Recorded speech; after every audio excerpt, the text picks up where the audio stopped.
Well, hello, and welcome back to Mr. Gill Plays Rise of Empires. Thank you so much for joining me, and thank you so much for all of your previous views, likes, comments, suggestions, subscriptions, and all of that jazz. Ladies and gentlemen, in our back to basics, getting the return to the game, finding out how things work.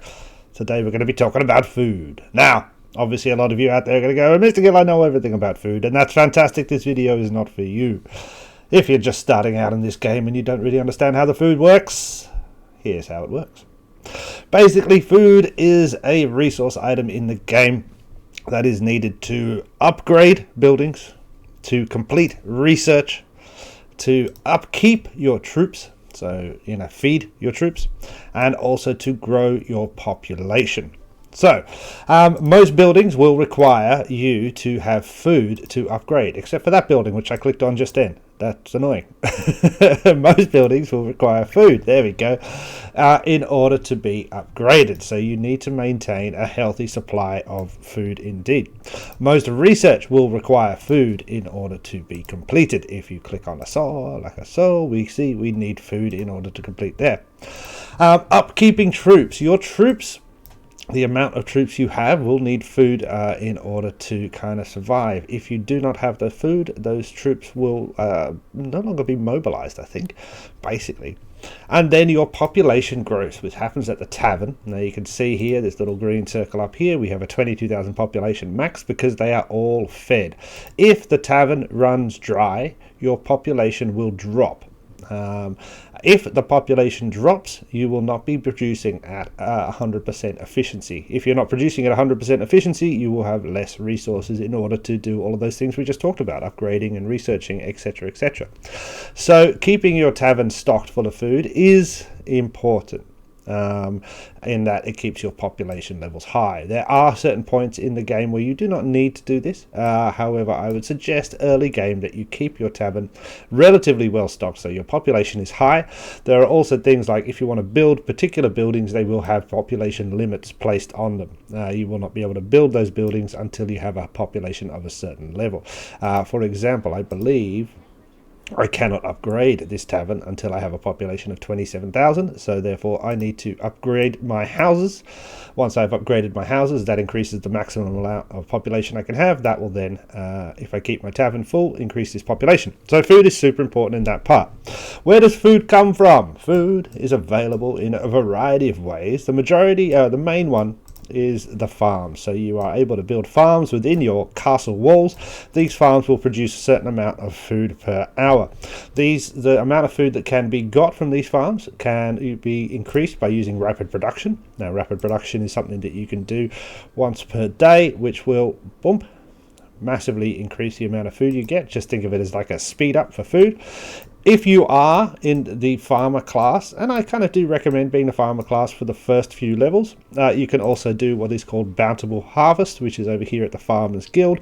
You will not have this building unless you're in the farmers class, so don't worry. If you're not in the farmers class, you don't have to think about it. But if you are, you also have bountiful harvest, which you can do every, 8-10 hours or something like that, which will also give you a large amount of food. Food obviously can also be gotten by gathering on the world map. If we pop out of here, we can see we've got a guy gathering there. He's gathering wood, but we can easily send him over to, say, this farm here and gather some food from there if we need to. We can also get food from raiding other players. I did one just before, did I not? If we come into here, this gets a little bit squeaky here, so for a second, sorry, apologize for the way that the screen looks. It's just the way that the message system works. There we go, back to normal. As you can see, I raided this player. I did receive 0 food because they had none above their protected limit, but if they had some food above their protected limit, I would have received that food as loot. We can also get food from, let me just get back out of that bit, sorry. Very annoying how that works. We can also get food from attacking the Iron Swordsman, which is an NPC character on the map. If we could see here, the Iron Swordsman will give us 1 to 4,000 food randomly generated as a reward. That is not the same for all of them. All of the NPCs have different loot that they can give you.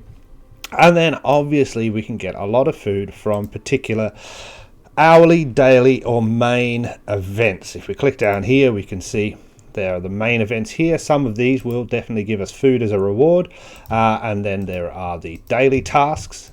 Here we can also get food as a reward, and then up here in this side there are the events. Things like the hourly challenge will give us food as a reward. I think it's this one. Yeah, there's some food there.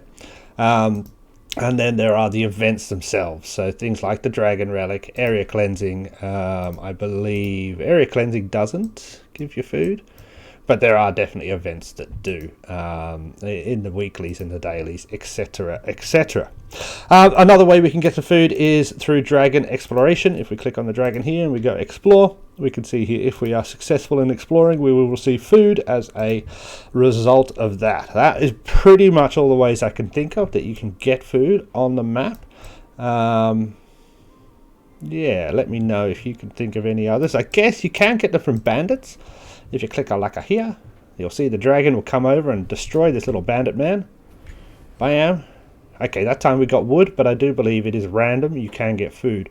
Now, when we hunt the deer, it does look like we get food. Oh, I can't hunt it right now. But actually, I think we only get meat, so don't worry about that at all. Now, how do we increase the amount of food we get? We can do that in a number of ways. We can do research, and the main two places for that is in researching rapid production. So in order to make the percentage of rapid production and the amount of rapid production higher. So we can currently see we have a 75% success rate. We can, through research, increase that to 100%, and we can, through research, increase the amount of food that we get for a successful rapid production. So that's kind of important to do. Oh, it's game's frozen, sorry. We can also research here in the town development things like fertilizer, which will increase the amount of food that we produce on a daily basis, and there's probably some other things down there as well. Oh, that's food gathering speed, which will increase the amount of food we get as well. Upgrading our farm buildings will increase the amount of food, as will increasing the level of our dragon, which should give us, sorry, we've been in the wrong spot, back to here. If we come to there, into our talent, we can see that things like this. Current effect, food production of each farm increased by 285 per hour. This effect will be enhanced as the level of the power of the dragon increases. So by increasing our dragon level, we are able to increase the skill or this talent here, and then unlock other talents which will increase our food as well. The only other way that I could think of is stationing, of course. So obviously we can station some of our administration or development heroes, in the station, in the town hall. And these guys, this one here, as we can see, if we increase the skill, we are able to increase the farm production level. That's actually a pretty good thing, and I think it's kind of relatively cheap to do with your heroes to begin with. It does use courage medals, but I do suggest unlocking that. How much is it going to cost? 10 wisdom medals. Okay, that's fine actually. So let's upgrade this a little bit, and then let's increase your skill, your level, sorry, there, like so. Let's do it like that, and then unlock this skill. Bam. Okay, there we go. And then we've got all food production is plus 100. Now we can go to plus 150, etc. So we have increased our food production. Now, food is super important. You can see in my backpack I have an enormous amount of food, 3.5 million. It's super important, I guess, later in the day. You will have a large amount of troops. You will be using quite a lot, and obviously upgrading things is going to cost you quite a lot more. So early game, food is not super important. You should definitely have enough food on a day-to-day basis to be able to complete everything you want to complete.